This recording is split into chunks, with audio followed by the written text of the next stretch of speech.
Hi అండి, నేను మీ Neeraja. Welcome back to our channel. ఇప్పుడు మన సీరియల్ ఏం జరుగుతుందో తెలుసుకుందామంటే స్మార్ట్ రిక్వెస్ట్ అండి, మా ఛానల్ ఎవరైతే కొత్తగా చూస్తున్నా ప్లీజ్ సబ్స్క్రైబ్ చేసుకోవడం మర్చిపోద్దు. అలాగే వీడియో మొత్తం స్కిప్ చేయకుండా చూడండి. ఇప్పుడు వీడియోలోకి వెళ్ళిపోతాం.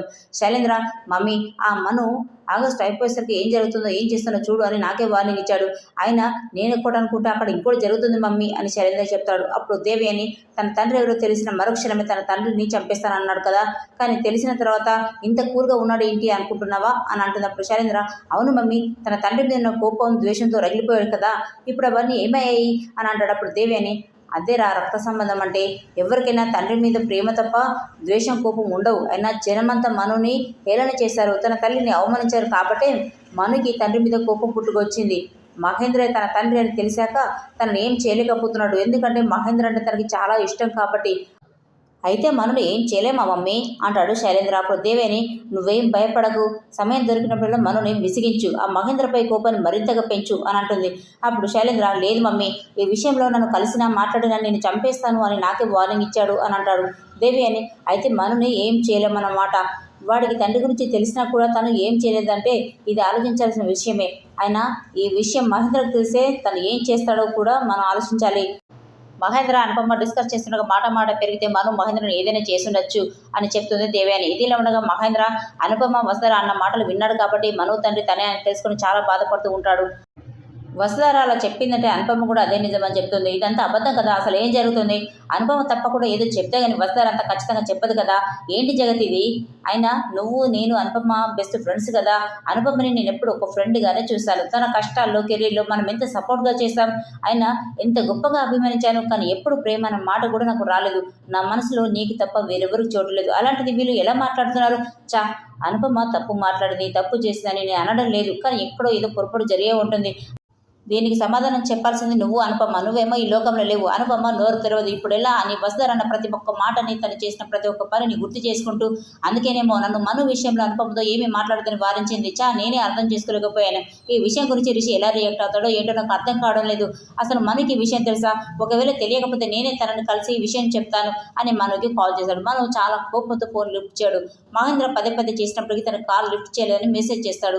అప్పుడు మను నేను మీతో మాట్లాడను, ఈ పరిస్థితిలో మిమ్మల్ని కలిస్తే ఏం జరుగుతుంది ఏంటో నాకే భయం వేస్తుంది. అయినా ఆ టైంలో నేను ఎలా రియాక్ట్ అవుతున్నా కూడా నాకు అర్థం కావట్లేదు. అది కోపమా, బాధ, ప్రేమ, ఏదో కూడా నేను తెలుసుకోలేకపోతున్నాను అని ఆలోచిస్తూ ఉంటాడు.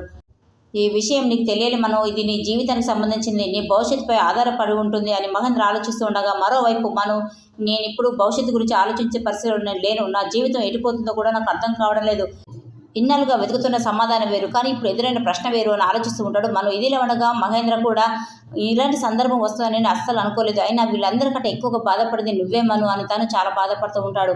మరోవైపు నేను పడిన బాధ అంతా ఇంత కాదు, ఆ బాధ నుండే నాకు ఆవేశం వచ్చింది, కానీ నేను నిన్ను ఏమీ చేయలేకపోతున్నాను, ఇది నాకు పెద్ద పరీక్షలా ఉంది.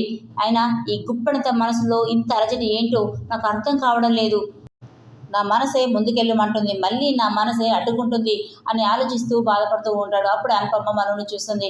మనుకి నిజం తెలిసిపోయింది. ఇప్పుడు వాడిని ఫేస్ చేయలేకపోతున్నాను, వాడి కన్నీళ్ళకి సమాధానం చెప్పలేకపోతున్నాను అని చాలా బాధపడుతూ ఉంటుంది. తర్వాత మహేంద్ర అనుపమకి కాల్ చేస్తాడు. తను లిఫ్ట్ చేయకపోవడంతో నేనే ఇంటికి వెళ్ళి మాట్లాడాలి అనుకుని వెళ్ళాలని చూస్తాడు మహేంద్ర. అప్పుడు రిషి కాల్ చేసి డాడ్ ఎక్కడున్నారు అనగానే మహేంద్ర ఇంట్లోనే ఉన్నాను నాన్న అని అంటాడు. అప్పుడు రిషి డాడ్ ఈరోజు నేను వచ్చేంత వరకు మీరు ఇల్లు దాటి బయటికి రావద్దు డాడ్ ప్లీజ్ డాడ్ అంటే, ఎందుకు నాన్న అంటే ప్లీజ్ డాడ్ నన్ను ఎందుకు ఏంటి అని అడగద్దు, నేను వచ్చేంత వరకు మీరు ఇంట్లోనే ఉండాలి డాడ్ అని కాల్ కట్ చేస్తాడు. తర్వాత వస్తారా ఏంటి సార్ మీరు ఏం చేస్తున్నారు అనగానే రిషి ఫైల్స్ చెక్ చేస్తున్నాను, అన్ని పెండింగ్లో ఉన్నాయి కదా చెక్ చేస్తున్నాను వస్తారా అంటాడు రిషి. అప్పుడు వస్తారా ఏంటి సార్ మీరు ఇంత కూల్గా ఉన్నారేంటి, అయినా ఇంత పెద్ద విషయం తెలిసాక కూడా ఇలా ఉన్నారేంటి అని అనగానే అక్కడికి శైలేంద్ర వస్తాడు. ఏంటి వస్తారా ఏదో పెద్ద విషయం అంటున్నావు కదా, నాతో చెప్పొచ్చు కదా అనగానే వస్తారా నీకు ఎందుకు చెప్పారు, అయినా పర్మిషన్ రాకుండా లోపలికి వచ్చిందే కాకుండా నన్నే ప్రశ్నిస్తున్నావా అని సీరియస్ అవుతుంది వస్తారా. ఏంటి వస్తారా మా అన్నయ్యకు పర్మిషన్ ఏంటి, అయినా మన క్యాబిన్లోకి ఎప్పుడైనా వస్తుంటారు పోతుంటారు, అయినా నువ్వు మా అన్నయ్యను ఏకవచనంతో పిలవడం ఏంటి, మా అన్నయ్యకు మీరు అని రెస్పెక్ట్ ఇవ్వాలి, మా అన్నయ్యకి ఇప్పుడు సారీ చెప్పు అంటాడు రిషి. అప్పుడు వస్తారా అదేంటి సార్ అంటే నా మీద నీకు ఏమాత్రం ప్రేమ అభిమానం ఉంటే సారీ చెప్పు అనగానే అప్పుడు వస్తారా నాకు అర్థమైంది సార్ మీరు ఎందుకు చెప్పమంటున్నారో అని అర్థం చేసుకొని వెంటనే శైలేంద్రకు సారీ చెప్తుంది వస్తారా. అప్పుడు శైలేంద్ర ఇప్పటికైనా మా అన్నదమ్ముల అనుబంధం అంటే అర్థమైందా, అయినా ఇలాంటి వాళ్ళు మా జీవితంలోకి వస్తుంటారు పోతుంటారు, కానీ మా మధ్య ఉన్న అనుబంధాన్ని ఎవరు విడదలేరు అని రంగ బయటికి రా అని అంటాడు శైలేంద్ర. అప్పుడు వస్తారా రంగ ఏంటి రంగ అంటున్నావు ఏంటి అనగానే శైలేంద్ర రంగ కాదు ఏదో రిషి నోరుజారు అన్నానులే అని రిషి పర్సనల్గా నీతో మాట్లాడాలి, బయటికి రా అని అంటాడు శైలేంద్ర. అప్పుడు వస్తారా, వద్దు, ఏది మాట్లాడినా నా ముందు మాట్లాడాలి అని అంటుంది. అప్పుడు రిషి పర్సనల్ అంటున్నాడు కదా, నేను మాట్లాడి వస్తానులే అని ఇద్దరైతే బయటికి వెళ్తారు. తర్వాత శైలేంద్ర వస్తారా, ఏదో పెద్ద విషయం అంటుంది కదా, ఏంటి ఆ విషయం అంటాడు శైలేంద్ర. అప్పుడు రిషి మన గురించి అని అంటాడు శైలేంద్ర. ఆ మను మీ డాడీని ఏమైనా చేయడానికి వచ్చాడా అంటాడు శైలేంద్ర. అప్పుడు రిషి ఏమైనా అంటే అప్పుడు శైలేంద్ర మా బాబాయ్ని వార్నింగ్ ఇవ్వడమో లేదంటే అటాక్ చేయడమో ఇలాంటివి ఏమైనా చేస్తాడా అంటాడు శైలేంద్ర. అప్పుడు రిషి మీ బాబాయ్ని తనెందుకు బెదిరిస్తాడు అని అనగానే శైలేంద్ర ఆ మనుకి బాబాయ్ మీద పీకిల దాకా పగ ఉంది అని అనగానే రిషి ఆ పగ ఎందుకు అని అంటాడు. అప్పుడు శైలేంద్ర అవన్నీ నీకెందుకు, అయినా వీళ్ళిద్దరి మధ్య శత్రుత్వం ఉందని చెప్తున్నాను కదా, అయినా ఇవన్నీ నువ్వెందుకు డీటెయిల్గా అడుగుతున్నావు అంటాడు శైలేంద్ర. అప్పుడు రిషి నాకు పూర్తిగా తెలిస్తేనే కదా రేపు తన నుంచి మీ బాబాయ్ని కాపాడగలను అని అంటాడు. శైలేంద్ర నీకెందుకు తెలియాలి, నువ్వెందుకు కాపాడాలి, నువ్వేమైనా రిషివా అని అంటే రిషి కాదనుకో, కానీ రిషిలా నటిస్తున్నాను కదా, ఒకవేళ నా ఎదురుగా అలాంటి సిచ్యువేషన్ ఎదురైతే నేను ఏం చేయాలో నాకు క్లారిటీ ఉండాలి కదా, చెప్పన్నయ్య నేనేం చేయాలి అంటాడు రిషి. అప్పుడు శైలేంద్ర ఒకవేళ మా బాబాయ్ని ఏదైనా చేసినా జరగరానిది ఏదైనా జరిగినా మనుకి నువ్వే వ్యతిరేకంగా సాక్ష్యం చెప్పాలి అంటాడు శైలేంద్ర. అప్పుడు రిషి అంటే నన్ను సాక్ష్యం చెప్పమంటున్నావు కానీ మీ బాబాయ్ని మాత్రం కాపాడుతా అంటున్నావు అంతేనా అంటాడు రిషి. అప్పుడు శైలేంద్ర అవును అంతే అంటాడు.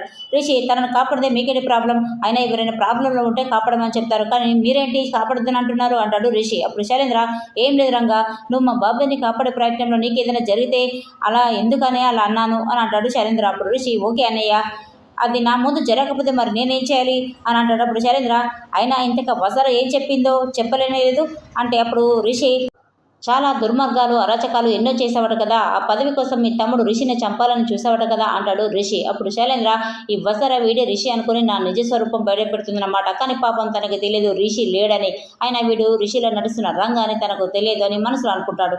అప్పుడు రిషి నీ గురించి ఆమె పూసగుచ్చినట్టు చెప్తుంటే నాకంతా తెలుసు అని చెప్పాను అని అంటాడు రిషి. అప్పుడు శైలేంద్ర నీకెలా తెలుసు, ఎందుకు తెలుసు అని చెప్పావు అని కోపం చేశాడు.